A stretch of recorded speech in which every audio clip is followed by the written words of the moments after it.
Redo bonsoba bozuli baku ya kolanda basango na bino le côté lingala o bolingaka mingi babengi mongebeti ya mokolo ya vendredi 23 juin 2023 mois si matango nde bozui ba détail. Toko fungula basango na bino la politique pour la sabino était Jean-Michel Samba Lukonde premier ministre et le Congo démocratique à cela qui appelle na ba investisseur wapi a présenter ki bango opportunité au Congo démocratique ezali kopesa na bango ezali ki na nzela ya sommet pour un nouveau pacte financier au esame ki bongo na France bolanda ba détail na Yannick Moulengo. Cette opportunité qui nous est donnée de nous exprimer ici à l'occasion de ce sommet sur ce nouveau pacte financier. L'occasion aussi de remercier, bien sûr, le président Emmanuel Macron et tous les partenaires qui ont voulu que nous puissions avoir cette grande rencontre. Pour moi, c'est encore une fois de plus une démonstration de notre volonté. Et j'estime que à chaque fois que nous allons avoir cette volonté, finalement, ça débouchera des résultats. Inga 3 de l'énergie hydroélectrique qui peut permettre d'avoir aujourd'hui une couverture non seulement en République démocratique du Congo, mais au-delà de la République démocratique du Congo, d'autres pays sur le continent.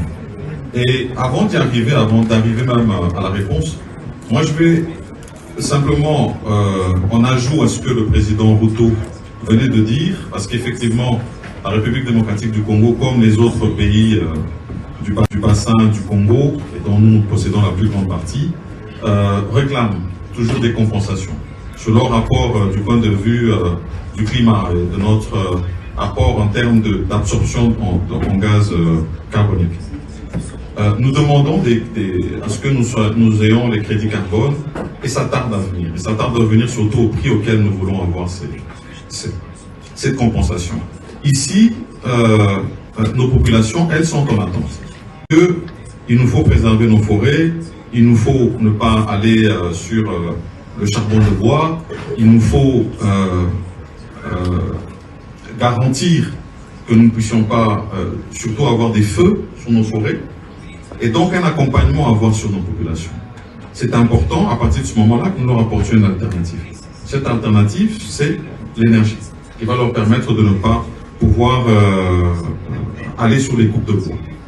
Et puisque nous avons encore des difficultés sur les crédits carbone, au-delà des résolutions qui seront prises ici au cours de ce sommet, voilà une autre alternative. La JA vient à côté des pays africains pour leur dire « préparons nos projets ensemble ». Ensuite, nous devons avoir la bonne notation, les rendre véritablement bancables. Et puis les accompagner sur le risque, nous assurer que nous n'ayons pas un grand risque financier. Et donc, si du côté crédit carbone, ça traîne, voici l'alternative. Un financement gagnant-gagnant qui vient et qui pourrait permettre de développer à ce moment-là ce barrage de Inga parce que aujourd'hui nous parlons non seulement d'hydroénergie, mais nous parlons aussi d'hydrogène. Et effectivement, il y a d'autres partenaires. Ici, on a parlé tout à l'heure d'un partenaire qui était M. Andrew qui était là, qui travaille dans ce sens.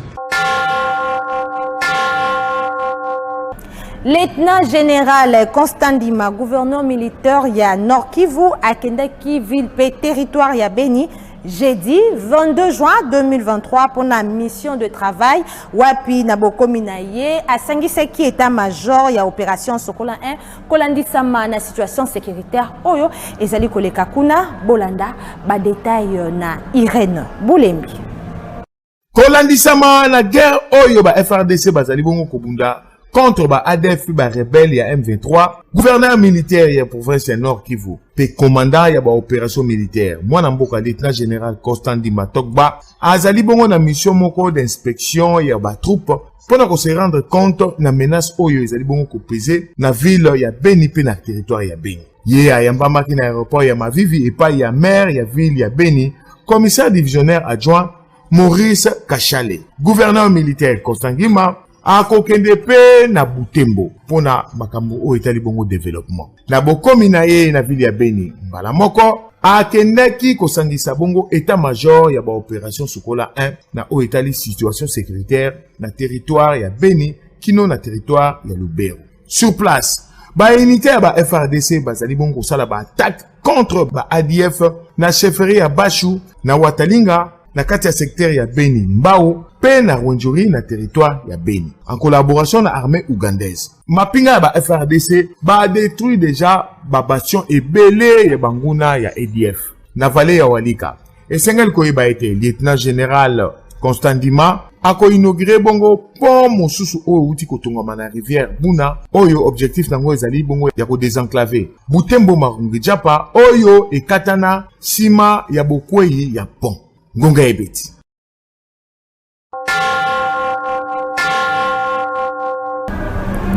Jinaivo Apaluku, correspondant biso na Etuka ya Beni, abeti singonga pona kolobela bongo situation sécuritaire o ezali koleka bongo na Nord Kivu, azali na alo ya Yannick Mulengo. Ezolekata mokolo moko te to butu moko te nanu bakoti ata na ndaku te babandi to bao babengaka penza na kote oyo bakasukwiste.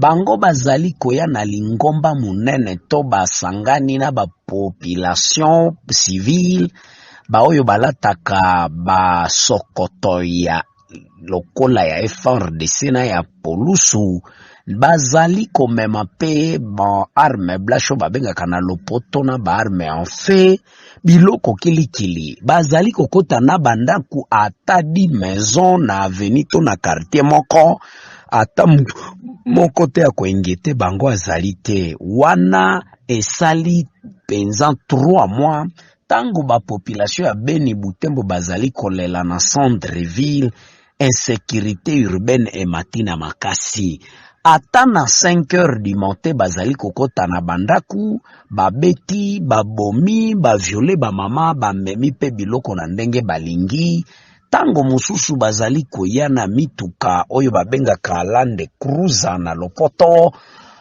pona Beni bavandi ya Beni balobi bazali komona mingi ba Land Cruiser oyo ezali koya na bango ezali ya pulusu oyo mingi babengi na lopoto numero 040 na numero 060 na numero 070 yango nde mingi bafandi ya Beni bazali kotanga yango nde ezali komema baninga ya babandito babandi mususu bao bazali koleka penza na ba quartier ko banda 0h 5h du matin ata soki obengi numero vert selo ba victime numero vert yango ezali kolela kaka na kati ya baoyo bazali wana bakoyebisa yo tika kobenga numero yango ezali koleka awa yo lobi nini na zali koyebisa na bino eteke bakonzi ya mboka Beni na bakonzi ya mboka Butembo bakoki penza kozongisa kimia te ba population bazali kolela me ata mutu moko te azali koyoka bango toko ya pona bango na secours po awa sima na Beni babomaki mwasi ya pasteur ya CBC ya na quartier Kanga Imbi ezalaki na 5 heures du matin tango bazalaki penza kolukisa kaka mbongo na kobeta bango fimbo population elelaki na lopoto to bakonzi ya sebeka église wana ya ba protestant bazali koloba na kobenga bakonzi ya mboka ndenge nini bazoko sala neti bazana matoi te nazali mwabino Jinaivo Apaluku. Banganga Nzambe ya Senko baruti kotalisa ete position ya opposition na oetali révision ya fichier électoral ezali vision na bango te batalisa ki yango na clôture ya 60e session ya conférence ya bevêque o basalaki mokolo ya vendredi 23 juin 2023 na Lubumbashi na nzela ya déclaration oyo président ya Senko Abe Chole atangaki bolanda ba détail oyo sachant que na déclaration oyo basalaki vendredi 23 juin 2023 na Lubumbashi kolandisama na clôture ya 60e session ya conférence des évêques Monseigneur Donatien Chole président ya Senko alobaki ete église catholique azali ko partager vision moko te na opposition politique na o etali révision ya fichier électoral pe recomposition ya bureau ya Seni to pe ko bandela kotia bato na bureau ya Seni au contraire azali ko senga kaka maponami oyo ekokotisa bato nyonso azali ko senga maponami esalema maponami oyo pouvoir politique ekoruta réellement na peuple Mokambi ya Seniko azali ko senga na ba dirigeant ya Seni ba yeba bongo ko retenir ba candidat oyo bazali na ordre pona ko boya glissement boyoka ye ndenge ya Betty Ngonga.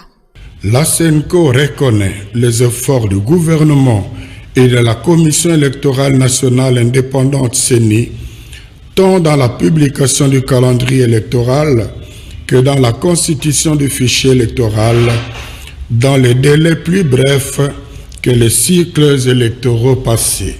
Le peuple n'acceptera pas un empêchement purement politique de qui que ce soit de se présenter comme candidat aux élections.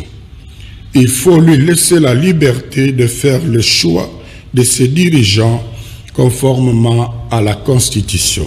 Les élections nous donnent le pouvoir de renouveler la confiance aux animateurs des institutions qui ont bien servi le pays, mais aussi de sanctionner tous ceux qui ont mal géré en servant leurs propres intérêts. Face aux nouveaux candidats, privilégions les critères objectifs de compétences et de probité morale. Prenons donc conscience de notre responsabilité en tant que souverain primaire en disant non aux opportunistes qui changent de camp à la recherche des intérêts personnels. Non à ceux qui prennent comme suppléants les membres de leur famille. Non à ceux qui postulent à tous les niveaux. Non aux tribalistes et aux népotistes. Non à l'achat de conscience. Sachant que l'acte que nous allons poser le jour du scrutin est décisif pour l'avenir de notre pays. Ne quittons pas le bureau de vote tant qu'on n'aura pas affiché les résultats. Ngonga et Betty. Kakana o etali position ya opposition mingi na déclaration ya Martin Fayulu ya ko se retirer na élection ya décembre 2023 nde tindi Yannick Zola Diowa azali bongo chargé à mobilisation ya lukunga na compte ya IDPS à Betty Ngonga na micro ya Patrick Lusala pe Yannick Mulengo. Ngala zolo bela président Martin Fayulu azali président SID ameka ko réfléchir pour la décision là. Audit ya fichier électoral. Oh yazo senga senya fungola iba porte na ba parti nyon surtout et sa société civile baya ba solola bilo pe ba pandisa ngo bala giwana cela veut dire nyon so yala gitaye pourquoi pour que makam nyon so ezala bien mais oh bango ba komi ko sala ngala zo mona eza par rapport que komona mutora Martin Fayulu tant ba yo kana ki bango nyon so oh bazo boycotter makambu ya au cas d'Imazo Sala pour la haute tricherie, babambouébélé, fictif, balobaki pour l'enrôlement. Alors tout ça, c'est par rapport aux arabes manœuvres bazo créé. Le lot au monake par rapport à Martin Fayulu au lobby, hier à Rokene Maponami en 2023 dans le mois de décembre. C'est pour te dire hasard au fragilisé parti naï. Bon, ce qui peut-être que hier ont pensé que le président de la République Fachi a retourné. Attends bon ça va, boyokala pour la mamouetel, dialogue voilà, on n'a pas le temps. Toujours avancer le train ta marche. IDPS tozaï en 2006. Kabila gena ma pour la mienne, mais biso tozaï na bon. Alinga créé buzz pour que ba mekakota là nanu bon comme Fayulu l'a dit ça, qu'est-ce qu'il faut? Tous à l'autour du table pour le dialogue. Tous à la temps dialogue, tous à la temps il y a élection. Parce que ceux qui ont dialogue, ils ont le chaos il y a mandat, il y a Fachi. Il y a un pesa toli na Martin Fayulu ameka un peu qu'on revoir, qu'on résoudre o ezali ka ba militant na au moins que Moïse Katumbi côté na ye alobi ona bango fichier wana ezala auditeur ou pas barokende na maponami wana ensemble. Siko bango baza 4 leaders ba se sanga ba Fayulu ozi na ba matata poni. Mais ndeni bokabone bandika na minute. Si on rencontre la banque, il faut aller à la Sainte-Thérèse. Bakolo Banine, Martin Fayulu, il va parler quoi? Devant les militants ou soit devant la population ya Congo. Namuku sera reza, va revoir yango. On est à qui mama ponami, et à luka dialogue.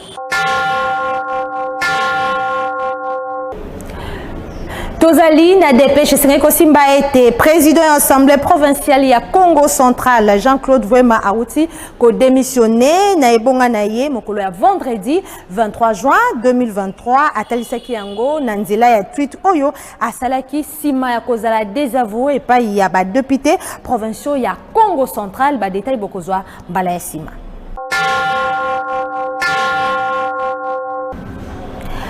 Bajan ya ministère ya recherche scientifique bakendaki ko manifester mokolo ya jeudi 22 juin 2023 liboso ya cabinet ya ministre na bango pona ko réclamer barème ya Mbudi Bolanda. Reportage ya Pyrrhus Pembele.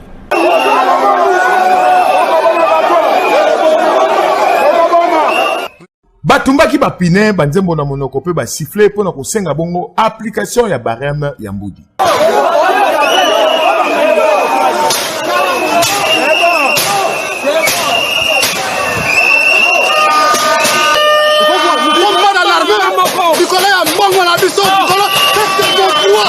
Agent et ministère de la recherche scientifique bazalaki bongo décidé ya kozwa suite pour na ba réclamation na bango pambate bazali bongo na retard ya lifuti pe pour na bango esengeli kaka nde ko appliquer barème ya Mbudi ba manifestant oyo bazalaki wana bazangaki te ko betsa ngonga.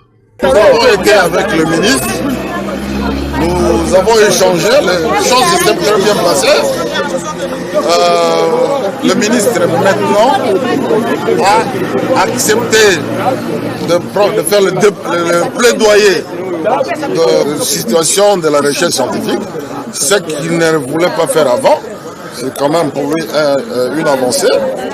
Lui va rencontrer les autorités et les collègues, c'est-à-dire le Premier ministre, le vice-premier ministre de la fonction publique, le ministre d'État du budget et le ministre des Finances. Il a accepté personnellement, lui, de les contacter. Entre-temps, la situation des écarts de prix institutionnels entre la recherche scientifique et les SU est sur la table. Pour le moment, en tout cas, sauf si la base dit autrement, je dis que la grève continue. Gonga Ebet.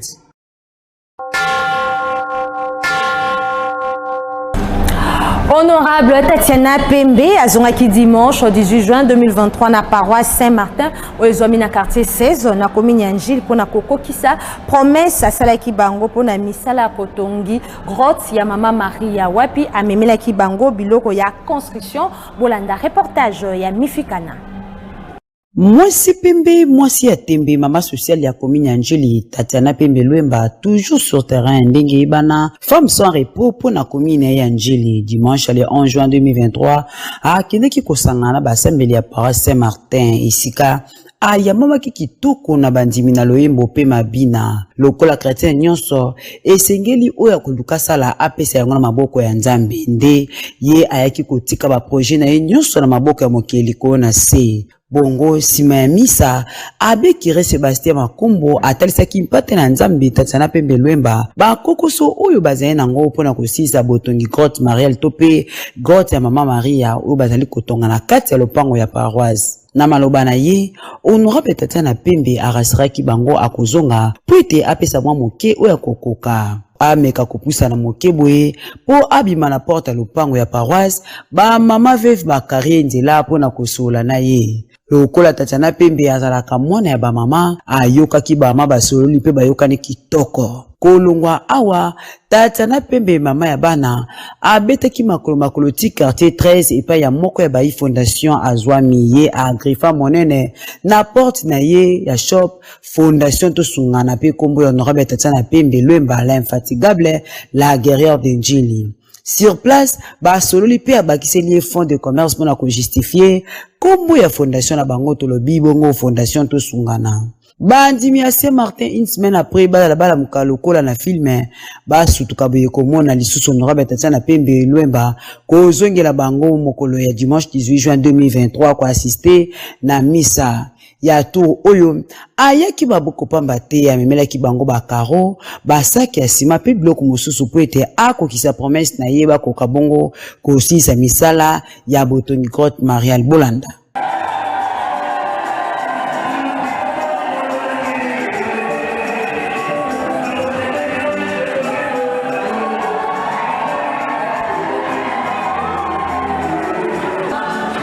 député ya solo asalaka promesse pe réalisaka. Tatiana Pembe action elandaka bongo parole.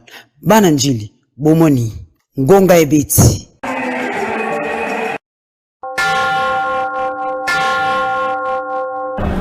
ONG Service Réussite International SRI na Mokuse et pesaki plus de 300 visas na bayi mboka oyo ba pesaki bango confiance ezaki mokolo ya jeudi 22 juin 2023 na Notre-Dame de Fatima oyo zomi bongo na commune ya Gombe Bolanda. Reportage ya Puris Pembele.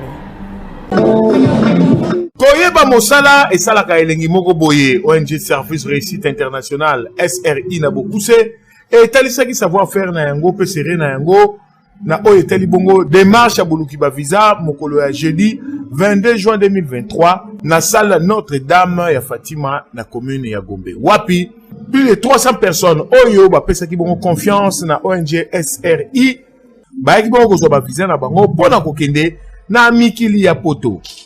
Ba comédien oyo bazalaki wana basalaki ba senete oyo ezali bongo kotalisa sérieux ya SRI ONG. Mama na likambo ezalaki bongo remise ya ba visa na maboko ya ba comédien Bolanda.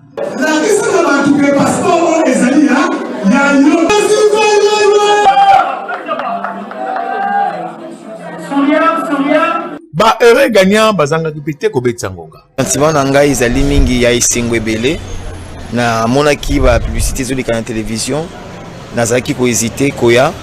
Mais lorsque nous avons ba preuve les canaux la publicité, il y a agence SRI, dans le il faut na meka et na meki. Aujourd'hui, je suis satisfait, très satisfait parce que j'ai obtenu mon visa Canada pour 5 ans de durée. Donc nazana esengwe belé. SRI est agence de voyage,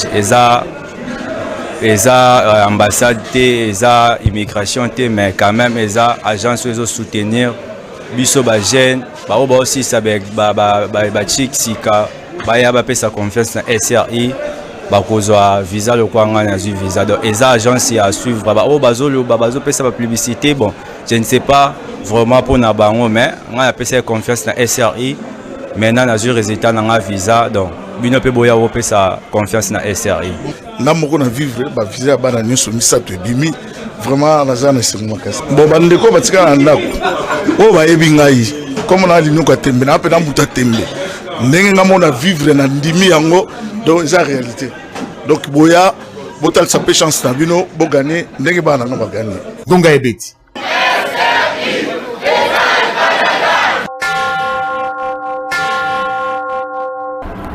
Mwana mboka Adrien Bikamwa abetisi ngonga pona kosenga na ba mama veuve nyonso ya Kinshasa bakutana mokolo ya samedi 24 juin 2023 liboso ya palais du peuple natina ya occasion ya journée mondiale ya ba veuve pona kosambela bongo pona mboka azali na micro ya Yannick Mulengo pe Patrick Lusala. Toye ko bengisa ba mama veuve nyonso ya ville mobimba Kinshasa tous les 4 districts. Pour na koyebisa bango ke ezana journée oyo monde mobimba monde entier zo célébrer journée internationale ya ba mama veuve lokola biso tozo mokano ya kosunga ba mama veuve tozo mukumba ya ko encadrer ba mama veuve yango tozo bengisa ba mama veuve nyonso ya Kongo mobimba ke mokolo ya le 23 ezo tomber vendredi yango biso to pusi le 24 oyo kozala samedi oyo ba ministre na biso bakoya ko accompagner ba mama veuve oyo première veuve na biso ya Congo mobimba akoya ko accompagner mama veuve koyoka kolela ba mama veuve bazana contribution oyo balingi ba pesa mokonzi mboka na biso ko pesa na FARDC ko pesa na bakonzi na biso nyonso ya mabele na biso ya Congo ke Congo eza mboka oyo ba mama veuve batikala na yango mibali na bango bakufa batikala bango Congo mobimba. C'est pour cela tozui mukolo oyo lokolo eza mukolo munene ke ba mama veuve président république akaba mboka oyo na maboko ya mobali na bino poete mobali na bino yende mutu akosala nyonso ke kimia ekota na kati ya Congo nzube oyo bazo chuba mokonza biso ya mboka butupe moi na ville ya Kinshasa bazo chuba na est bazo chuba na Bandundu insécurité partout ba mama veuve bazo ya kosenga epa mobali na bango ke mokonzi na biso ya mboka azana kimia te tokozala à partir Il y a 7 heures déjà toza awa. Ti 12 heures tozo bina tozo le nzambe tozo yebisa nzambe ke mboka Congo ekufi mboka Congo banguna bazo trouble biso kimia ezate ba mama veuve bazo bakisama mokolo na est mboka na biso boye toko sepela te nzambe apesa kimia nzambe asala minene na mboka na biso mama nyonso azali oyo azana maluku oyo azana kingasani oyo azana kinsuka oyo azana mbanzalemba oyo azana matete na kisenso partout Kisasa mobimba tous les 4 districts na biso to bengisi ba mama veuve mokolo ya samedi oyo le 24 biso nyonso tokutana awa na esplanade ya palais du peuple. Aux veuve catholique aux veuve ya réveil aux ali veuve ya ba église nyonso tozo belele okatine siko kimbangiste yaka tozali pe ko inviter lisusu azali première veuve na biso ya mboka na biso ya Kishasa mama Marthe tozali ko inviter yo mukolo ango le 24 ezala na biso elongo kati na esiko yo po ete ensemble na yo elongo tolingi toyebisa mobali na biso atelema mobali na biso atelema po ete akoka na kobundela biso bitumba oyo koma kololo pangu na mbongo muke grâce ya Ziko Mukanga Bolanda. Nani akotia lisusu tembe bilembo yangoyo mosala ezomonana après avoir kopesa plus de 5000 motos na bawewa président Ziko Mukanga représentant ba motocycliste nyonso ya République démocratique du Congo aye lisusu na opération koma kololo pango oyo ezolakisa puissance spéciale à président Ziko Mukanga ba tu ebelo bozali komona ba yende kozwa mapango na bango ba pesa ki ba mbongo na bango ba moni bilembo yangoyo ba ndaku yango ezotongama ba wenze pe yangoyo mosala nde ezosalama awa na $1300 ya pamba ozwi lopango na yo ba bengi yo kolo lopango. C'est pas nangana la pongi à l'aise. Nalia tena za à l'aise. Nzela ya motuka pe ezali nzela kitoko concession ani petense obozali komona président Ziko Mukanga atie yango nde pona ba congolais nyoso na mbongo mukie okomi kolo lopango ba aveni yango ezali aveni Ziko aveni Ediko aveni Lulwa ba aveni eza ebele yo pesa kaka confiance na président Ziko Mukanga okozwa lopango na yo ki botali malamu lelo to tie déjà ba tracteur misatu oyo zo sala déjà musala awa une opération comme kolo lopango na mbango ya muke concession ya liboso o to salaka na $1000 esili to bani na concession ya mibale $1300 na $1300 ko sala ne pour zo lopango oye na $300 o pesa lokola compte tant ko pesa $300 1000 ekotikala ozwi 1000 wana divisé ngo par 12 obandi ko pesa muke o komi pekelo kolo lopango to yokane déjà na société ya ba américain c'est-à-dire nene to sala boy d'ici 1 mois bazo ya kotonga 10 000 maisons batongeli ondako ya 2 chambres à salon na nyongo obandi ko futa muke pona kokutana na président Ziko Mukanga yo benga nanu numéro oyo to peleka na avenue Victoire numéro 42 quartier Kauka are Mabaya na commune ya Kalamu okomona immeuble Efra kota solola yo pe babenga yo kolo lopango.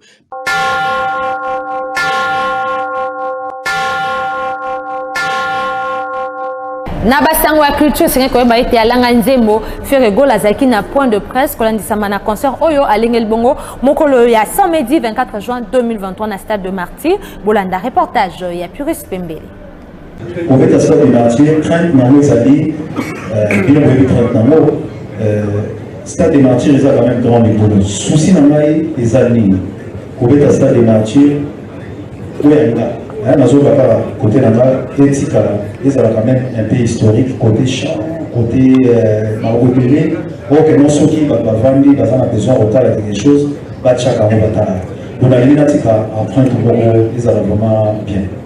Je pense que babolaka baroya nalingi babola balakisaki baza bato ya discipline et tant baroya concerne absolument dans les calmes leurs environnements baroya baloka nini artiste ya mama koyemba et baroya te pour baya na désordre et bagoa emo nazosenga baoka yango wana baya totika histoire ke bayaki baoka ye ici et puis ezala eloko moko ezala historique tali concert dans les cas mais ça la biso basinge katanate mon premier zalate batonyo soya vraiment bayebi ke bayebi koyoka chanteur bayebi ke bayebi koyoka musicien na bango ya yimbaka banzebo bo balinga. Donc je pense que vous allez vraiment très important par image surtout ils ont la zone de la CD par image politique à la concert la zone politique à la historique. Il y a vraiment la recette en sorte que l'image est ça. On a vu le bal, il faut qu'on a tout un obstacle il faut se laisser faire. Parce que l'obstacle on a tout un qu'on est ici dans l'outil, dans le coup en pleine dans le sac stade on a tout perdre. Non il y a star nanga artiste nanga petit frère propre. Ouais, nanga les alliés de Globo on a tout un mis à part ça.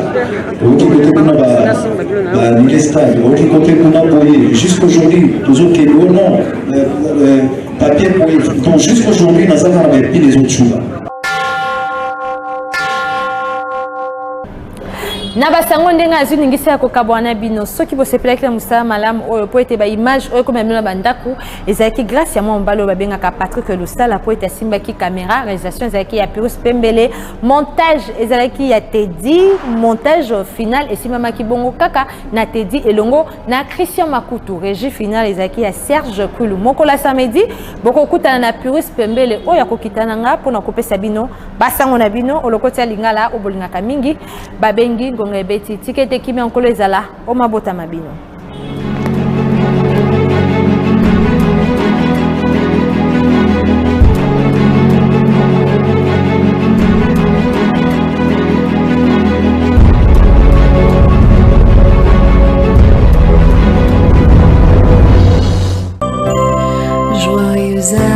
Espérance Chongo Matutu abotama le 23 juin ya mbula moko abota pe mwana na ye bébé Welkan Matutu Liangi kaka le 23 juin. Le 23 juin 2023, maman na mwana bazali ko sepela bongo pamba se nzambe abakiseli bango bambula moko moko na bomoi na bango. Talatina rédaction yango ebeti esangisi baswe na bango elongo na libota Matutu balobi joyeux anniversaire Nabino, Espérance Chongo Matutu pe bébé welcome Matutu Liangi. Bon cœur, nous les plus sincères. Docteur Oscar Zoma appeli Bota Zoma Mobimba bazali na mawaya koyebisa na baninga pe bayebani mingi penza na ba ressortissant un secteur ya Kinkenge na territoire ya Luozi na Congo Central liwa ya mwana na bango na kombo ya Sandra Boya Zoma oyo akufaki le 14 juin 2023 na ville ya Rio na Brésil sima ya bokono ya tango mokuse. Programme ya matanga ezali boye. Mokolo ya vendredi 23 juin 2023 veille mortuaire pour Salema na résidence familiale oyo ezomi na avenue Yanda numéro 75 quartier 13 na commune ya Njili direction Mokili Mwinda. Bongo mokolo ya samedi 24 juin 2023 nde enterrement ekosalema kuna na Rio de Janeiro na Brésil. Tika ete liye bisi oyo ekomela moto nyonso ayebaki mowei pe libota.